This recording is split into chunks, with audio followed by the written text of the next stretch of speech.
வணக்கம் மக்களே, இன்னைக்கு எங்க போறோம்னு பாத்தீங்கன்னா எக்மோர் எதுக்கு போறோம்னு பாத்தீங்கன்னா அங்க போய் சொல்றேன். இப்ப எங்க கூட வந்து யாரெல்லாம் வர்றதுன்னு பாத்தீங்கன்னா அந்த மாதிரி இல்ல, அவன் இல்ல, பேரு கடைசியில் தான் வந்தார் விநாயக். வந்து எக்மோர் போயிட்டு இருக்கோம். எக்மோர்ல வந்து அங்க இருந்து எங்க போறோன்றது வந்து சொல்றேன். ஏன்னா டிக்கெட் வந்து கன்ஃபார்ம் ஆகல. நான் வந்து ஆர்வ கோளாறுல வந்து பேசிட்டேன். அதுக்கப்புறம் அங்க வந்து என்னடா போறேன்னு சொன்னி எங்கேயும் போலியா அப்படின்ற மாதிரி கேட்டுறக்கூடாது, கமெண்ட்ல கழுவி ஊத்துறக்கூடாது. அதனால வந்து அங்க போயிட்டு பார்ப்போம். அங்க வீடியோக்குள்ள போலாம்.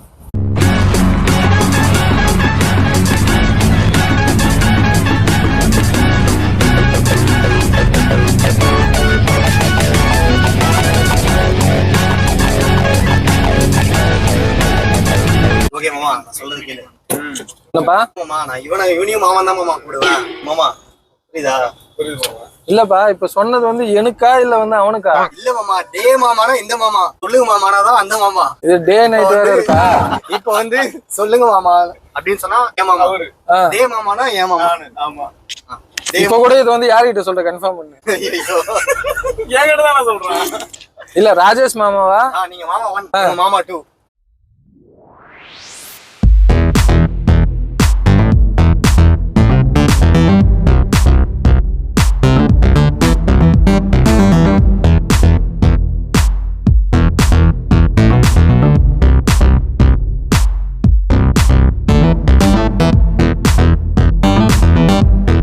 ஒருத்தருக்கு மட்டும் டிக்கெட் வந்து கன்ஃபார்ம் ஆகல. பசங்க வந்து ஆனால் ஜாலியான மூட்ல வந்துட்டு இருக்காங்க. எப்படியா இருந்தாலும் நம்ம போயிடலாம் அப்படின்ட்டு நம்ம உள்ள வந்துட்டோம்.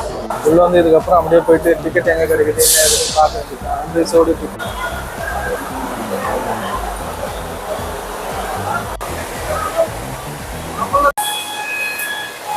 ஸோ ஒரே ஒரு பிரச்சனை ஆயிடுச்சுங்க. என்னன்னு பார்த்தீங்கன்னா 6 பேர் வந்தோம். ஒருத்தருக்கு மட்டும் டிக்கெட் கன்ஃபார்ம் ஆகல.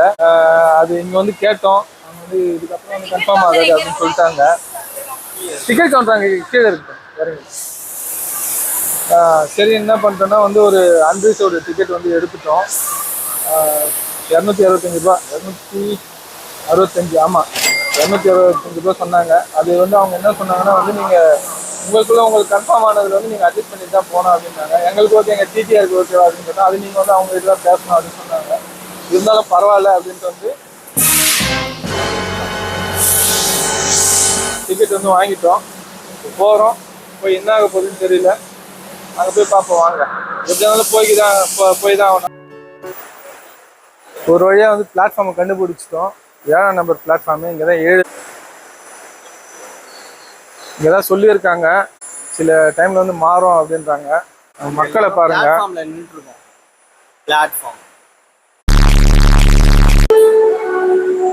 நம்ம இங்கே ஒரு இடத்த போட்டு வச்சு பேகை பார்த்துக்கலான்ட்டு இங்கே உட்காந்தா நம்மளை வந்து பேகை பார்த்துக்கிறதுக்கு வச்சுட்டு இவங்க என்ன பண்ணுறாங்க?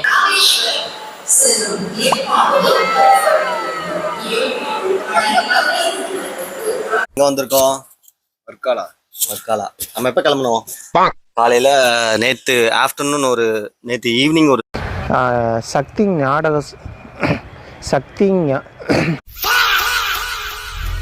7:50 ட்ரெயினில் ஏறிட்டு இப்போதான் ஆனால் ஆக்சுவலாக 10 காட்டுச்சு ட்ரெயின் டைமிங்கு. நாங்கள் இங்கே வந்தப்போ வந்து 11:30 11:40 கிட்ட ஆயிடுச்சு. இங்கே வர்க்காலா வந்ததுமே இங்கே நார்த் கிளிஃப் கிட்ட வந்து ஒரு ரூம் ரெண்ட் எடுத்திருக்கோம். 5 பெட்ஸ் அண்ட் 6 மெம்பர்ஸ். நாங்கள் 5 பெட்ஸு ஏசி ரூம் 3000 ரெண்ட் எடுத்திருக்கோம். இங்கேருந்து இப்போ நம்ம நெக்ஸ்ட் பிளான் என்னன்னா, நம்ம இன்னைக்கு இங்கேயே நார்த் கிளிஃப் கிட்ட சுற்றிட்டு எங்கள் பிளேஸ்லாம் ஹாப்பனிங்காக இருக்கும் அங்கெல்லாம் போய் பார்த்துட்டு அந்த நாளைக்கு நம்ம ரிட்டர்ன் டிக்கெட் எடுக்கல. ஸோ நாளைக்கு நம்ம ஏர்லியரா நம்ம கிளம்பிட்டு ஜட்டாயு எர்த்ஸ் ரொம்ப சென்டர் பாயிண்ட் சம்திங் ஏதோ அங்க போய் தெரியலனா விட்டுலாம்ல, சாட் ஜிபிடில போட்டு பார்த்துக்கலாம்.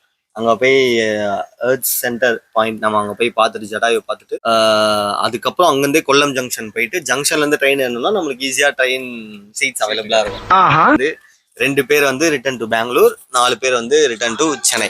நம்ம அங்க வந்து கிளம்புறோம். Okay guys, that's it.